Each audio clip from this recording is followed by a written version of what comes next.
എപ്പോഴെങ്കിലും ഒരു പുതിയ ശീലം തുടങ്ങാൻ പ്ലാൻ ചെയ്തിട്ട് അത് തുടങ്ങാൻ പറ്റാതെ പോയിട്ടുണ്ടോ? അല്ലെങ്കിൽ ഇതെന്തായാലും ചെയ്യണം എന്ന് ഉറപ്പുള്ളൊരു കാര്യം പിന്നെ ചെയ്യാമെന്ന് പറഞ്ഞ് മാറ്റിവെച്ചിട്ടുണ്ടോ? അങ്ങനെയാണെങ്കിൽ ഇന്ന് നമ്മൾ സംസാരിക്കാൻ പോകുന്ന വിഷയം ശരിക്കും നിങ്ങൾക്കുള്ളതാണ്. നമ്മൾ നോക്കാൻ പോകുന്നത് ഈ അറിവും പ്രവൃത്തിയും തമ്മിലുള്ളൊരു വലിയ ഗ്യാപ്പുണ്ടല്ലോ, അതിനെക്കുറിച്ചും അതെങ്ങനെ ഇല്ലാതാക്കാം എന്നുമാണ്. ഈ ഒരു വാചകമൊന്ന് ശ്രദ്ധിച്ചു കേട്ടുനോക്കൂ. അറിവും പ്രവൃത്തിയും തമ്മിലുള്ള വിടവിലാണ് മിക്ക സ്വപ്നങ്ങളും ഇല്ലാതാകുന്നത്. ശരിക്കും എത്ര സത്യമാണല്ലേ ഇത്?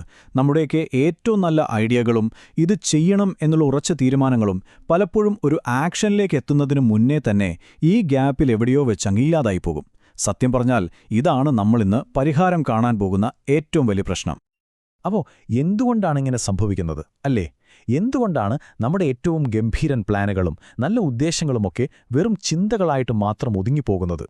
നമ്മൾ ജനുവരി 1 എടുക്കുന്ന ന്യൂ ഇയർ റെസൊല്യൂഷനൊക്കെ ഫെബ്രുവരി ആകുമ്പോഴേക്കും എവിടെ പോയെന്ന് പോലും ഓർമ്മ കാണില്ല. എന്താണതിന് കാരണം? വാ, നമുക്കിതിൻ്റെ കാരണങ്ങളിലേക്ക് കുറച്ചുകൂടി ആഴത്തിലൊന്ന് പോയി നോക്കാം. ഈ വിടവിന് നമുക്കൊരു പേരിട്ട് വിളിക്കാം: സ്വപ്നങ്ങളെ കൊല്ലുന്ന വിടവ്.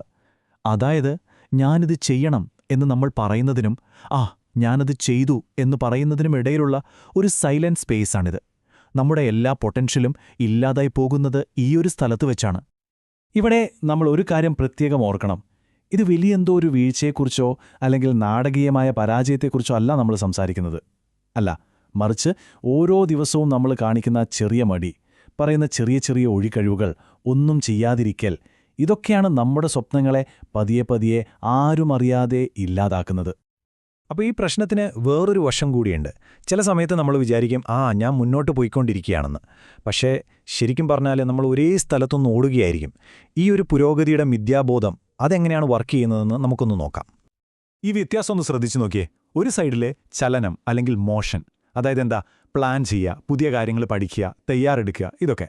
ഇനി മറുഭാഗത്തോ പുരോഗതി അല്ലെങ്കിൽ പ്രോഗ്രസ്, അതായത് പ്രവർത്തിക്കുക, പഠിച്ച കാര്യങ്ങൾ പ്രയോഗിക്കുക, എന്തെങ്കിലും നിർമ്മിക്കുക. ഒന്ന് ആലോചിച്ച് നോക്കൂ, നമ്മൾ കൂടുതൽ സമയം എവിടെയാണ് കളയുന്നത്? പ്ലാൻ ചെയ്യുന്നതൊക്കെ നല്ല തന്നെ, പക്ഷെ എപ്പോഴാണ് നമ്മൾ പ്രവർത്തിക്കുന്നത്? അപ്പോൾ മാത്രമേ ശരിക്കുള്ള റിസൾട്ട് കിട്ടുള്ളൂ. ഈ ഒരു ഉദാഹരണം കേട്ടാൽ സംഭവം ക്ലിയർ ആവും. ഇത് പുഷപ്പിനെ കുറിച്ച് ഒരുപാട് വായിച്ചിട്ട് എന്തൊരു വർക്കൗട്ട് എന്ന് തോന്നുന്ന പോലെയാണ്. സത്യത്തിൽ നിങ്ങൾ വർക്കൗട്ട് ചെയ്തിട്ടേയില്ല. അതുപോലെയാണിതും. പുതിയ കാര്യങ്ങൾ പഠിക്കുമ്പോൾ എന്തോ വലിയ കാര്യം നേടിയെന്നൊരു ഫീല് നമുക്ക് കിട്ടും. പക്ഷേ ആക്ഷൻ ഇല്ലെങ്കിൽ ആ അറിവുകൊണ്ട് മാത്രം ഒരു മാറ്റവും നമ്മുടെ ജീവിതത്തിൽ വരാൻ പോകുന്നില്ല. ഈ മിഥ്യാബോധത്തിന്റെ ഏറ്റവും വലിയ അപകടം എന്താണെന്നറിയോ?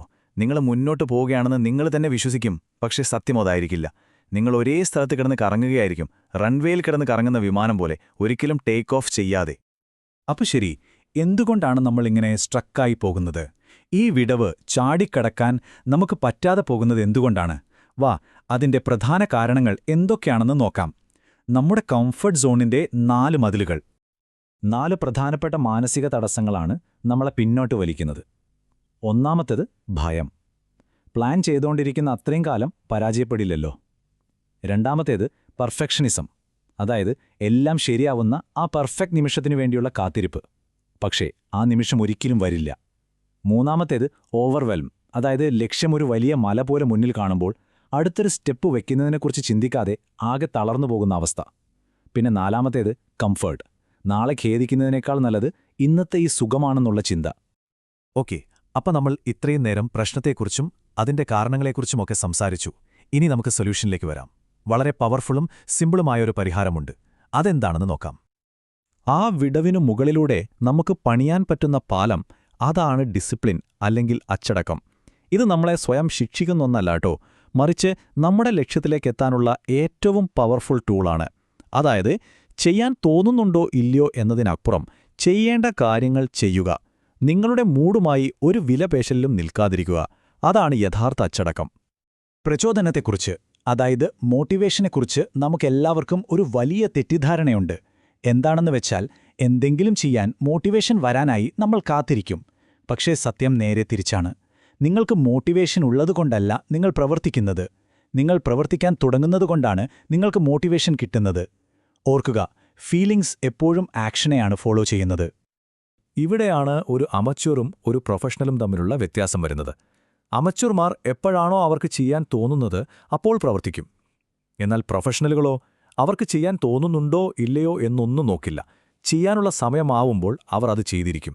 അവരുടെ മൂഡല്ല, അവരുടെ ഷെഡ്യൂളാണ് കാര്യങ്ങൾ തീരുമാനിക്കുന്നത്. നമ്മൾക്ക് ഇതിലേത് കാറ്റഗറിയിൽ വരണം? ഇനി അവസാനമായി ഏറ്റവും പ്രധാനപ്പെട്ട ഏറ്റവും പ്രാക്ടിക്കലായ ഒരു കാര്യത്തിലേക്ക് വരാം. ഇതിന്റെ കുറുക്കുവഴി എന്താണെന്നറിയണ്ടേ? വലിയ ആവേശത്തിൽ ഇടയ്ക്ക് എന്തെങ്കിലും ചെയ്യുന്നതിനേക്കാൾ എത്രയോ നല്ലതാണ് സ്ഥിരതയോടെ കുറച്ചാണെങ്കിലും ദിവസവും ചെയ്യുന്നത്.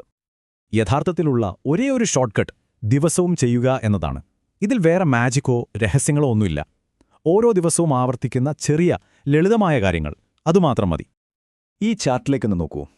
ആദ്യത്തെ ബാർ തീവ്രതയാണ്. തുടക്കത്തിൽ വലിയ ഹൈപ്പിൽ തുടങ്ങി പെട്ടെന്ന് തന്നെ തളർന്നു പോകുന്നൊരവസ്ഥ. രണ്ടാമത്തെ ബാർ സ്ഥിരതയാണ്. തുടക്കം വളരെ പതിയെയായിരിക്കും, പക്ഷെ വളർച്ച ഉറപ്പുള്ളതും സുസ്ഥിരവുമായിരിക്കും. ഇതാണ് നമുക്ക് വേണ്ടത്. ഇതാണ് ദിവസവും പ്രവർത്തിക്കുന്നതിന്റെ കോമ്പൗണ്ടിംഗ് പവർ. ആദ്യത്തെ ദിവസം നിങ്ങൾക്കൊന്നും തോന്നില്ല, നിസ്സാരമായിരിക്കും. 10ാമത്തെ ദിവസവും അത് ചെറുതായിട്ട് തന്നെ തോന്നും. പക്ഷേ ഒരു 100 ദിവസം കഴിയുമ്പോൾ നിങ്ങൾക്കൊരു പ്രകടമായ മാറ്റം കാണാൻ തുടങ്ങും. ഒരു 300 ദിവസം കഴിയുമ്പോഴോ അത് നിഷേധിക്കാൻ പറ്റാത്തൊരു വലിയ മാറ്റമായി മാറിയിട്ടുണ്ടാവും. അപ്പോ നമ്മൾ ഇത്രയും നേരം സംസാരിച്ചതിന്റെ എല്ലാം ആകത്തുക ഈ ഒരു വാചകത്തിലുണ്ട്. നിങ്ങൾ സംസാരിക്കുന്ന ജീവിതവും നിങ്ങൾ ജീവിക്കുന്ന ജീവിതവും തമ്മിലുള്ള വ്യത്യാസം നിങ്ങൾ എന്ത് ചെയ്യുന്നു എന്നതാണ്. അവസാനം നമ്മളെ നിർവചിക്കുന്നത് നമ്മുടെ വാക്കുകളല്ല, നമ്മുടെ പ്രവൃത്തികളാണ്. അതുകൊണ്ട് ഇനി കാത്തിരിക്കേണ്ട, എല്ലാം പെർഫെക്റ്റ് ആകാനും നോക്കേണ്ട.